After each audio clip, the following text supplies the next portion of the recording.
The Great Hall of They was the most beautiful place in the known galaxy. Crystal pillars rose from the polished stone floor and reached toward a ceiling so high that clouds sometimes formed beneath it. Light from the twin suns poured through windows made of gems, painting everything in shades of gold and blue and purple. On this day, the hall was filled with hundreds of beings from dozens of different worlds, all gathered for the most important ceremony in culture. The selection ceremony happened once every cycle, which was about 3 Earth years. During this ceremony, the unbonded females of the royal family would stand before representatives from across the galaxy. These representatives would study the princesses and choose which one they wished to bond with.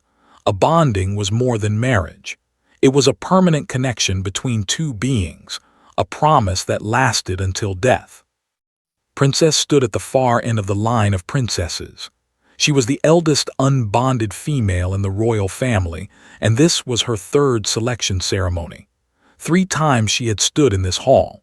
3 times she had watched others be chosen. 3 times she had walked away alone. She knew why no one selected her. Her scales were wrong. All had scales covering their bodies. The scales of the royal family were supposed to be silver blue, the color of the sacred moons. But scales were violet. They shimmered purple in the light, darker in some places and lighter in others, like a bruise that covered her entire body. The healers said it was a genetic mistake. Her mother said it was a curse. The other princesses simply called her the broken one when they thought she could not hear. Watched as the representatives moved through the hall.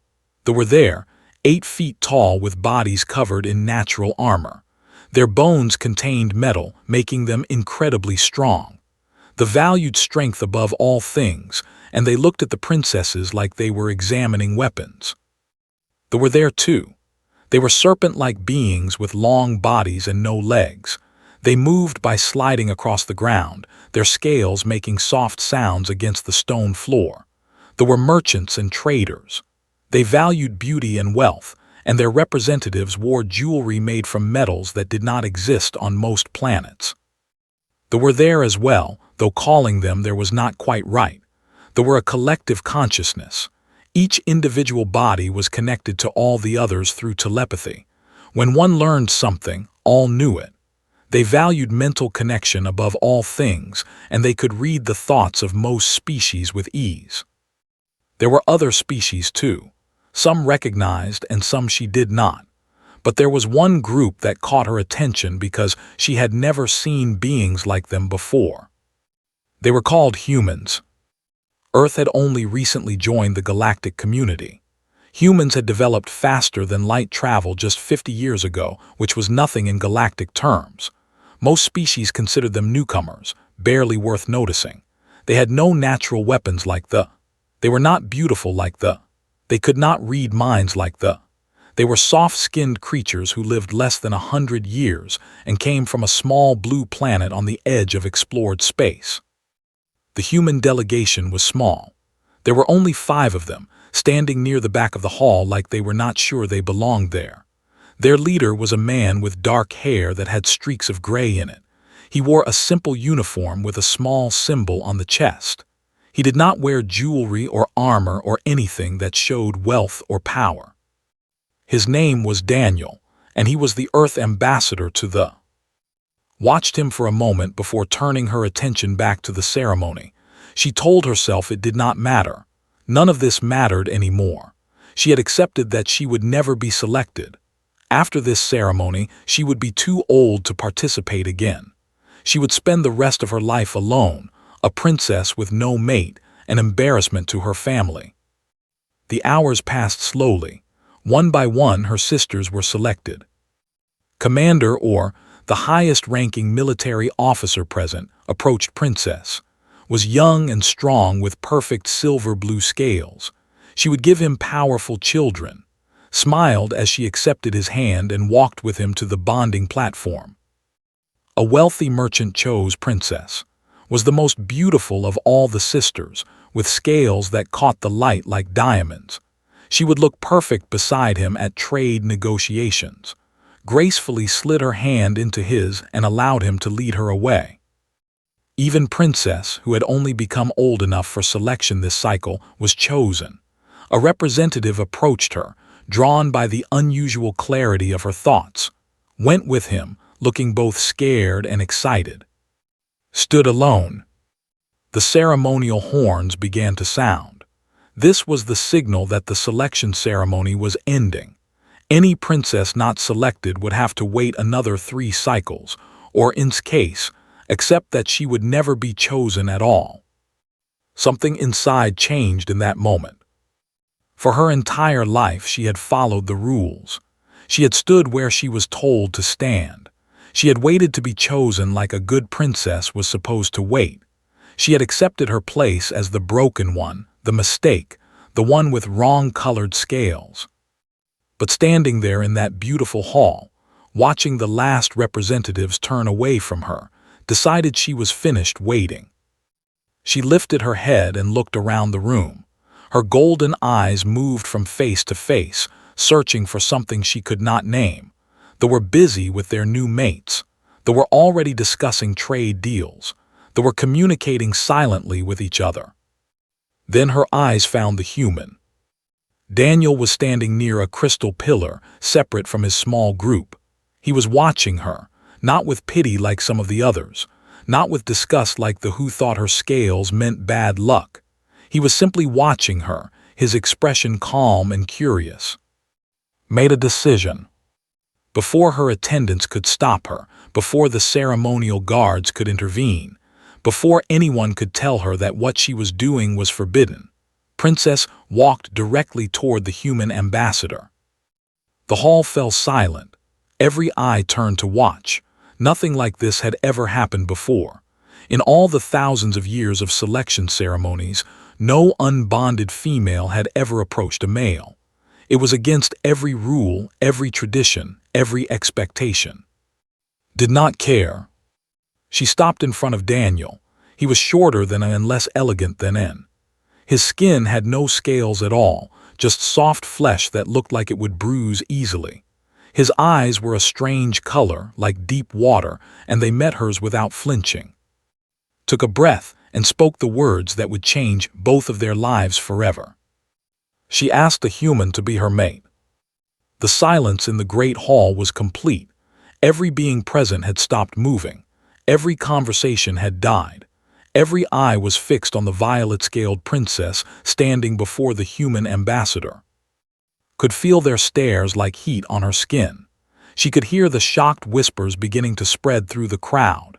She could see her sisters looking at her with expressions that mixed horror and embarrassment. The royal attendants were frozen in place, unable to believe what they were seeing. But did not look at any of them. She kept her golden eyes fixed on the human in front of her. Daniel had not moved since she approached him. He stood with his hands at his sides, his expression unreadable. Up close, she could see that his skin had small lines around his eyes and mouth, marks of age that did not get. His dark hair was more gray than she had noticed from across the room. He was not young by human standards. Spoke before she could lose her courage. "Human," she said, and her voice carried across the silent hall. "I have a question for you." Daniel inclined his head slightly. It was a gesture of respect, though different from the deep bows that other species used. "I am listening, Princess," he replied. His voice was calm and steady. "For 3 cycles I have stood in this hall," continued. She was surprised by how strong her own voice sounded. "I have watched my sisters be chosen while I was passed over again and again. They say my coloring brings bad fortune to any house that accepts me. They claim my genetic markers suggest weakness that would produce inferior offspring. They cannot read my thoughts clearly and find my mind unsettling." She paused. The entire hall was holding its breath. "I have 1 cycle left before I am too old to participate in these ceremonies," said. "After that, I will spend the rest of my very long life alone. No mate, no children, no purpose except to remind everyone of what happens when genetics go wrong." Daniel's expression shifted slightly. Something moved behind those deep water eyes, though could not tell what it was. So I am asking you directly, she finished. Would you stand beside me as my mate? The reaction was immediate. Commander or pushed through the crowd, his heavy footsteps shaking the floor. He was laughing, a deep booming sound that echoed off the crystal pillars. His new mate, Princess, followed behind him with a satisfied smile on her face. You ask a human, or said between laughs. This is the most entertaining thing I have witnessed in decades, a defective princess asking a defective species to bond with her. He stopped near Daniel and looked down at him. The commander was nearly 3 feet taller than the human. His armored body could crush Daniel without effort. Do you even know what a bonding means, little human? Or asked. It means you would be responsible for protecting her. You would have to defend her honor against any who challenged it. You would have to prove yourself worthy of a royal bloodline. He leaned closer to Daniel and his voice dropped to a threatening rumble. Humans are fragile creatures. You cannot survive our winters. You cannot eat half our foods. You break easily and heal slowly. You live barely a century while we live for thousands of years. What could you possibly offer a princess? Daniel did not step back. He did not look away from the yellow eyes. He simply stood there, a small, soft human facing an armored giant. May I respond to the princess first? Daniel asked quietly. Or blinked in surprise. Then he laughed again and stepped back, gesturing for Daniel to proceed. By all means, let us hear what the human has to say. Daniel turned back too. His expression was serious now, thoughtful in a way she had not seen from other species. May I ask you something first, princess? He said. Nodded. She was bracing herself for rejection. She had prepared herself for it. She expected him to politely decline and explain that humans did not participate in alien bonding ceremonies. Do you want a mate who stands beside you because of your status? Daniel asked. Because you are a princess with political connections and royal blood. Shook her head slowly. Do you want a mate who stands beside you because of your beauty? He continued. Because your scales meet some standard that others have decided is attractive. Again she shook her head. Do you want a mate who stands beside you because of your political value? Daniel asked. Because bonding with you would give someone access to trade deals or military alliances or diplomatic privileges. No, said aloud. Her voice was barely more than a whisper. Daniel nodded. Then let me tell you something about humans. We are not the strongest species in the galaxy. We are not the or the most beautiful or the most telepathic. We do not live very long and we break easily, just as the commander said. He paused and something changed in his voice. It became warmer somehow, more personal. But there is one thing humans do better than any other species I have encountered, Daniel said. We stand beside people, not in front of them to show off our strength, not behind them to hide from danger, beside them, through good times and bad times, through sickness and health, through every challenge the universe throws at us. He looked directly into his golden eyes. You asked me a question, princess. You asked if I would stand beside you as your mate. And I want you to understand what that means to a human. It means I would be there when you wake up and when you fall asleep. It means I would defend you not because you are royal, but because you are mine. It means I would choose you every single day for as long as I live, not because of your scales or your status, but because you had the courage to walk across this room and ask. The hall was completely silent again. Humans do not bond lightly, Daniel continued. When we choose someone, we mean it. We do not give up on the people we choose. We do not abandon them when things become difficult. We do not leave them alone when the galaxy turns against them. He extended his hand toward her. It was an old human custom she would learn later, an offer of partnership, of equality, of connection. If you truly want me, Daniel said, then yes, I will stand beside you, not because I have to, not because it benefits me, but because you asked and because that is what humans do. Stared at his extended hand. It was so small compared to his massive claws, so fragile compared to unscaled fingers. But there it was, offered to her without hesitation or condition. She reached out and took it. The hall erupted into chaos, or was shouting something about disgrace and tradition. The High Council was on their feet, calling for guards. They were talking rapidly among themselves about what this meant for trade agreements. They were simply watching with their collective consciousness, processing everything they were witnessing, but did not care about any of it. She held the hand of the first being who had ever chosen her, not for what she could give him, but simply because she had asked. The human ambassador had said yes. Now they would both have to face what came next. The bonding of a princess to any alien required approval from the High Council, but more importantly, it required the alien to prove himself worthy through a series of challenges. Any species representative could issue a challenge, and the challenged mate had to accept or forfeit his claim. Within hours of Daniel's acceptance, 3 formal challenges had been issued. The first came from Commander, or he demanded physical combat. The second came from the Merchant Guild. They demanded a test of intelligence and economic skill. The third came from the Collective. They demanded a mental probe to examine Daniel's psychological fitness. Learned of the challenges while sitting with Daniel in the human embassy quarters. The building was small compared to other diplomatic residences, with simple furniture and plain walls. There were images hanging on the walls showing places on Earth, green forests and blue oceans and mountains covered with snow. "You do not have to do this," said. "The challenges are designed to test species with natural advantages. The challenge their mates to combat because are built for fighting. The test trade skills because that is what they value. The probe minds because they are telepathic. These challenges were never meant for humans." Daniel was sitting across from her. His security chief, a woman named, stood nearby with her arms crossed and an angry expression on her face. Another human, a thin man named Cole who worked on trade issues, was packing back and forth near the window. "She is right, sir," said. "The combat challenge alone will kill you, or outweighs you by 300 pounds.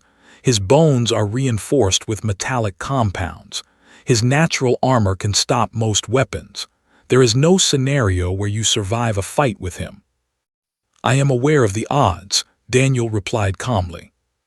"Then withdraw," said. "No one will blame you. The entire galaxy knows humans cannot compete physically with. It is simple biology." Daniel looked at, "Do you want me to withdraw?" Did not know how to answer. Part of her wanted him to withdraw because she did not want him to die. But another part of her, a part she was ashamed of, wanted someone to fight for her just once. "I want you to live," she said finally. Daniel smiled. It was a small expression, just a slight movement of his lips, but it changed his entire face. "That is a good answer, but it is not what I asked." Was silent for a long moment.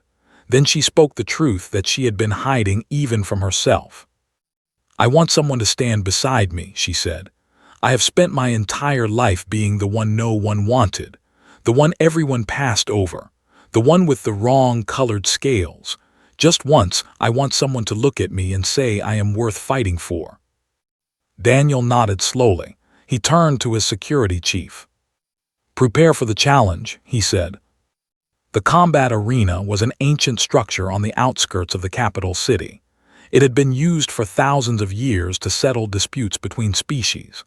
The floor was covered with fine sand, and the walls were lined with stone seats where spectators could watch. Today, those seats were filled with beings from every major species in the sector. Commander stood at one end of the arena. He had removed his ceremonial armor and wore only a simple fighting harness. His body was a mountain of muscle and natural plating. His claws were as long as Daniel's forearm. His teeth were designed for tearing through flesh and bone. Daniel stood at the other end. He wore a simple shirt and pants with no armor and no weapons. Next to the massive warrior, he looked like a child. Sat in the royal observation box with her sisters. was smiling, clearly expecting her new mate to crush the human quickly. The other princesses whispered among themselves, already planning what they would say about S's failed bonding attempt. The ceremonial horn sounded. The combat had begun. Or did not rush forward. He walked slowly toward Daniel, his heavy footsteps thudding against the sand. He wanted to enjoy this. He wanted to make the human suffer. "I will try to make this quick," Or said, "out of respect for what little courage you have shown." Daniel said nothing. He simply watched the approach. Or swung his first blow. It was fast for such a large creature, faster than most species could track. His clawed hand swept through the air toward Daniel's head with enough force to tear it clean off. Daniel ducked. This claw passed through empty air. Daniel had dropped low and moved to the side, coming up inside Or's reach where the commander's long arms were less effective. Daniel struck the inside of Or's knee joint. It was not a powerful blow. It would not have hurt a human, let alone but it hit precisely where the natural armor was weakest, and it made Or stumble slightly. The crowd murmured in surprise. What followed was not a fair fight. It was never going to be a fair fight. Or was stronger, faster, and more durable than Daniel in every measurable way. His blows landed again and again. Each one should have been enough to end the combat. Daniel took a hit to his side that cracked 3 ribs. He kept moving. A claw raked across his arm and tore through skin and muscle. He switched to fighting with one arm. A knee strike caught him in the chest and sent him flying across the arena. He rolled to his feet and came back. The minutes stretched on. Or was breathing hard now, not from exhaustion but from confusion. He had fought many opponents in his long life. Most of them had the sense to stay down after the first few hits. The weak ones begged for mercy. The proud ones accepted death. This human did neither. Every time Daniel fell, he got back up. His face was covered in blood from a cut above his eye. His left arm hung at a wrong angle where the bone had broken. His breathing was shallow and painful from his damaged ribs, but he kept standing. "Why will you not stay down?" Or demanded. Daniel spat blood onto the sand. "Because she asked me to stand beside her. Humans do not take that metaphorically." The sand timers that marked the combat period had been flowing throughout the fight. Now the ceremonial attendant raised a flag. The time had expired. By law, any challenger who could not defeat their opponent before the time ran out had failed their challenge. Or stared at Daniel in disbelief. The human was barely standing. One good push would knock him over, but he was still on his feet, still conscious, still meeting the commander's eyes without flinching. "This is not possible," Or said. "You assumed I was trying to beat you," Daniel replied. His voice was weak and rough with pain, but his words were clear. "I was not trying to beat you. I was trying to outlast you. There is a difference." The arena was silent. Then slowly, the spectators began to react. The in the audience were murmuring to each other, clearly unsure how to process what they had witnessed. They were calculating the odds that a human could have survived so long and finding no logical explanation. They were communicating silently, sharing their observations across their collective consciousness. Was crying. She had never seen anyone take so much punishment for her. She had never seen anyone refuse to give up even when the odds were impossible. She had never seen anyone choose pain and suffering over retreat. Daniel looked up at the royal observation box. His face was a mess of blood and bruises. His body was broken in several places, but he was smiling. "1 challenge down," he said, 2 to go. He collapsed onto the sand and did not get up again. But by then, it did not matter. He had proven something that the entire galaxy would spend years trying to understand. Humans do not know how to give up on the people they choose. Daniel spent 3 days in the medical facility recovering from his injuries. Healing technology was advanced enough to mend broken bones and repair torn tissue, but even their machines could only work so fast. The human body was resilient in ways the doctors had not expected, but it was still fragile compared to most species. Visited him every day. She sat beside his bed and watched him sleep, studied the monitors that tracked his heartbeat and breathing, and wondered why this stranger from a distant planet had chosen to suffer so much for her. On the third day, Daniel woke up and found her there. "How long have you been sitting here?" he asked. His voice was rough from disuse. "A few hours," admitted. "I wanted to be here when you woke up." Daniel pushed himself into a sitting position. He winced at the movement but did not complain. "The other challenges," he said. "How long do I have?" Felt something twist in her chest. He had barely recovered from nearly being killed, and his first thought was about the remaining challenges. She did not know whether to admire his dedication or be angry at his stubbornness. "The challenge is tomorrow," she said. "The challenge is the day after." Daniel nodded slowly. "Tell me about the test." The challenge took place in a simulation chamber. The test was called the Merchant's Maze, and it had been used for centuries to measure economic and strategic intelligence. The participant was placed in a virtual trading environment and given limited resources. They had to navigate complex negotiations, make deals with simulated partners, and avoid traps set by competitors. The simulation measured not just profit but strategy, foresight, and the ability to think several moves ahead. Had dominated this challenge for as long as anyone could remember. Their entire culture was built around trade and negotiation. They began learning economic theory as children and spent their lives perfecting the art of the deal. No one had ever scored higher than the passing threshold. Daniel did not face this challenge alone. His trade specialist, Cole, was allowed to advise him according to the rules.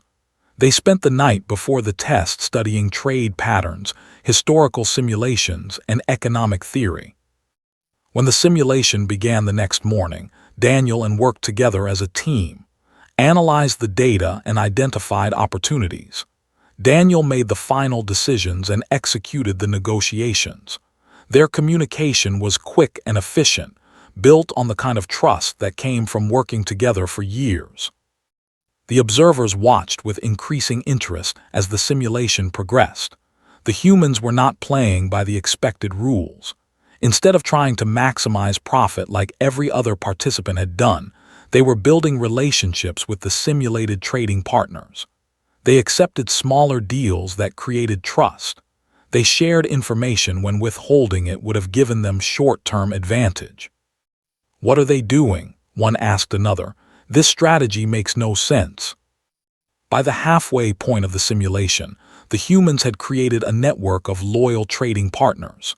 When the trap scenarios activated, designed to bankrupt careless traders, Daniel's network protected him. Partners shared warnings about dangerous deals. Competitors who might have attacked him held back because they valued the relationship they had built. The final score was not the highest ever recorded. The humans placed in the middle of the ranking, but they had found something they had never considered. They had found a loophole. The rules stated that a participant must meet the passing threshold. They said nothing about achieving the highest score. By building a sustainable trading network instead of chasing maximum profit, Daniel had guaranteed that he could not fail. His approach was slower and less impressive than the method, but it was also safer. The guild representative studied the results for a long time before speaking.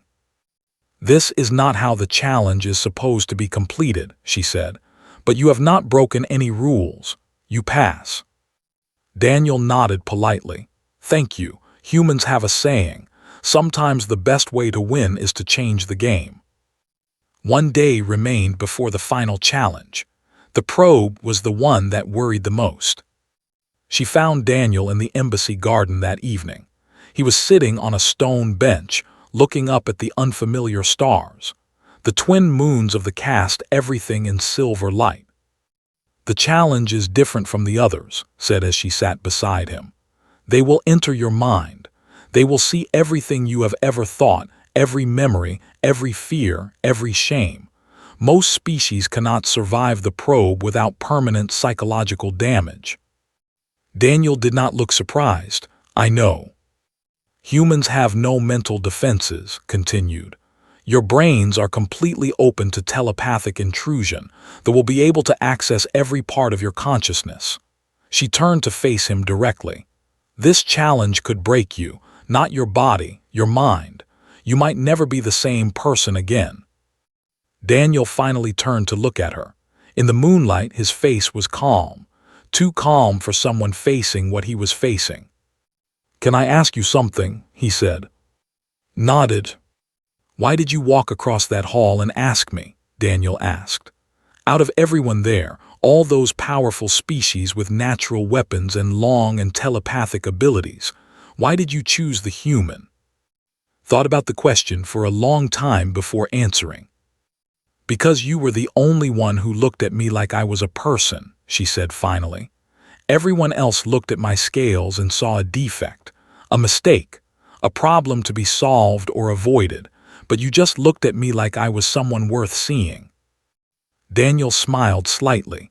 Do you know what I saw when I looked at you? Shook her head. I saw someone brave enough to break every rule her society had taught her, Daniel said. I saw someone who refused to accept rejection as her destiny. I saw someone who decided that if no one was going to choose her, she would choose herself. He paused. That kind of courage is rare, Princess, in any species, anywhere in the galaxy. They sat in silence for a while, watching the moons move slowly across the sky. You do not have to do the challenge, said eventually. You have already proven more than anyone expected. If you withdraw now, no one would blame you. Would you blame me? Considered the question honestly. No, I would understand. Daniel nodded. But you would spend the rest of your life wondering if I really meant what I said, wondering if I would have stayed if things got harder, wondering if humans are really as loyal as I claimed. He stood up from the bench and looked down at her. You asked me to stand beside you, he said. Not in front of you when it is convenient, not behind you when it is safe, beside you, through whatever comes. He extended his hand just as he had done in the Great Hall. That means through this too. Took his hand and held it tightly. Then I will be there when you face she said, beside you. The next morning, Daniel walked into the chamber and sat in the probe chair. The representative connected to his mind and began to explore. What they found would change the way the galaxy understood humanity forever. The probe chamber was a dark room with no windows. The only light came from soft glowing panels on the walls that pulsed slowly like a heartbeat. In the center of the room sat a single chair made of a material that seemed to shift and flow like liquid metal. This was where Daniel would have his mind opened and examined. Stood with the other observers behind a transparent barrier. She could see Daniel but could not touch him or speak to him. The representative floated nearby, a being of shifting colors and undefined shape. They did not have permanent physical forms. They were consciousness that could inhabit bodies as needed. Human, they spoke directly into Daniel's mind. This probe will access every memory you possess, every thought you have ever had, every emotion you have ever felt. Many beings have been broken by this experience. Do you understand what you are agreeing to? Daniel nodded. His face was calm but could see tension in his shoulders. I will begin now, they said. What happened next was invisible to the observers. The probe was a mental connection between thee and Daniel, a bridge that allowed the collective consciousness to flow into the human mind and examine everything within. Daniel's body stiffened. His hands gripped the arms of the chair. His eyes closed tightly and his jaw clenched. Whatever was happening inside his mind was clearly not pleasant. Minutes passed. The other in the room had gone completely still, all of them connected to the probe, all of them experiencing what their representative was discovering in Daniel's mind. Watched helplessly. She wanted to run to him, to pull him out of that chair, to end this before it damaged him beyond repair. But the rules were clear. Interference would mean immediate disqualification. So she waited and watched and hoped. The probe lasted for nearly an hour. When the representative finally, she was trembling. Her form flickered and shifted rapidly, a sign of extreme emotional disturbance in a species that normally showed no emotion at all. Daniel slumped in the chair. He was conscious but clearly exhausted. His face was pale and covered with sweat. The representative turned to address the observers. Her voice echoed in the minds of everyone present. "We have examined the human completely," she said. "We have seen everything." The chamber was silent, waiting for the judgment. "What we found was not what we expected," they continued. "We expected a simple mind, a primitive consciousness with limited depth. What we found instead was something remarkable." She paused, and her formed slightly as she gathered her thoughts. Human minds contain their entire species' history, not as clear memories but as patterns, instincts, emotional responses built over thousands of years. We saw ice ages where humans huddled together for warmth and survival. We saw plagues that killed millions, yet always some survived because they refused to give up. We saw wars that nearly destroyed their world, and we saw the rebuilding that followed. They moved closer to the barrier, looking directly at. "But that is not the most significant thing we found. The most significant thing is what happens in human minds when they choose someone." Leaned forward, desperate to understand. "When humans choose a mate, a friend, a family member, a cause, something changes in their psychology. The person or thing they have chosen becomes part of their identity. Abandoning them would be like abandoning themselves. It is not a conscious decision. It is not something they can control. It is simply how human minds are built." The representative turned back to address the full room. "We saw Ambassador's thoughts about Princess. He does not see her scales as defective. He sees them as beautiful because they are hers. He does not worry about her political value or genetic fitness. He thinks only about whether she is happy, whether she is safe, whether she has someone who will stand beside her." They paused again. We asked ourselves a question. What would this human do if standing beside the princess meant his own death? The answer was immediate and absolute. He would die. Not because he wants to die, not because he does not value his own life, but because in his mind, abandoning her is not an option. It does not exist as a possibility he can choose. The chamber remained silent. "The collective has reached a decision," the representative announced. "We withdraw our challenge. Ambassador is worthy of bonding with the princess not because he is strong enough to protect her, but because he is psychologically incapable of leaving her. His loyalty is not a choice. It is who he is." She turned to face the full assembly of observers. "Furthermore, the collective formally requests to open diplomatic relations with Earth. We wish to study this phenomenon. We wish to understand how a species can evolve such complete devotion to chosen individuals. In millions of years of examining countless species across the galaxy, we have never encountered anything like it." Daniel stood slowly from the probe chair. His legs were shaky and his hands trembled, but he walked on his own to where was waiting. The barrier had been lowered. She ran to him and caught him as he stumbled. "Are you all right?" she asked. "What did they do to you? What did they see?" Daniel looked at her with tired eyes that still held warmth. "They saw the truth, that is all." The bonding ceremony was held 3 days later, at sunset when the twin suns painted the crystal spires in shades of gold and rose. The great hall was filled with more guests than any bonding in living memory. Representatives from species across the sector had come to witness the union of a princess and a human ambassador. Commander Orr stood as honor guard at the ceremony entrance. He had requested the position personally, explaining that Daniel had earned his respect in the arena. Any being who could take that much punishment and refuse to yield had the heart of a true warrior, regardless of what species he belonged to. The Merchant Guild had sent their most senior representative with gifts of rare metals and trade agreements. They were already discussing plans to study human negotiation techniques. The collective had sent dozens of representatives, all of them eager to continue their research into human psychology. Several had requested permission to observe Daniel and his relationship over time. Stood at the bonding platform wearing traditional ceremonial robes. Her violet scales seemed to glow in the sunset light, catching colors that made them look like they contained entire galaxies. She no longer saw them as a flaw. Daniel had taught her that beauty was not about meeting someone else's standards. It was about being seen clearly by someone who chose you anyway. Daniel stood beside her in a simple Earth formal suit.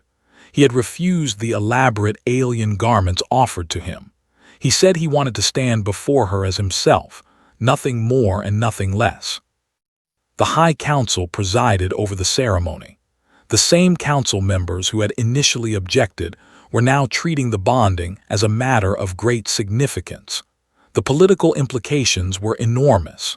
Earth had gone from a minor species to a major diplomatic interest practically overnight. As the ceremonial vows began, turned to Daniel. "I need to ask you one more time," she said. "In front of everyone, why did you say yes? You could have refused. You had every logical reason to refuse. The challenges nearly killed you. The probe could have broken your mind. None of this made sense for you to do." Daniel looked at her. His eyes were the color of deep water, steady and warm. "On Earth, there is an old saying," he replied. "Some people wait their whole lives to be chosen. The real ones do the choosing themselves." He smiled. "You chose yourself. You decided you were worth asking for what you wanted. You walked across a room full of beings who had rejected you and asked a stranger to stand beside you. That took more courage than anything I did in that arena." Felt tears forming in her golden eyes.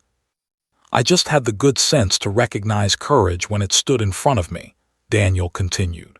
"And I knew that anyone brave enough to do what you did deserved someone who would never let her down." "And you will stand beside me," asked, "through whatever comes?" Daniel took both of her hands in his. "Until the stars burn out," he said. "And probably after that too, because humans are stubborn like that." The bonding was completed as the sun set and the first moons rose. The ceremony was broadcast across the sector, and the story spread through the galaxy like fire through dry grass. In the years that followed, everything changed. Species that had dismissed humans as weak and short-lived began seeking them out as partners and allies. They formed a military exchange program with Earth. They opened trade academies to study human relationship-based commerce. They established a permanent research station in Earth's solar system. All because a lonely princess with the wrong colored scales had asked a simple question, and a human had given the only answer his species knew how to give. Yes. Some say that humans are unremarkable. They have no natural armor, no telepathy, no thousand-year. They are soft and fragile and brief. But they have something else, something the galaxy had never seen before. When humans choose someone, they mean it forever. And in a universe full of ancient species who had grown cold and alone over millions of years, that simple truth turned out to be the most valuable thing humanity could offer. Not weapons, not technology, not resources. Just the promise that they would stand beside you, no matter what, until the very end. And that made all the difference.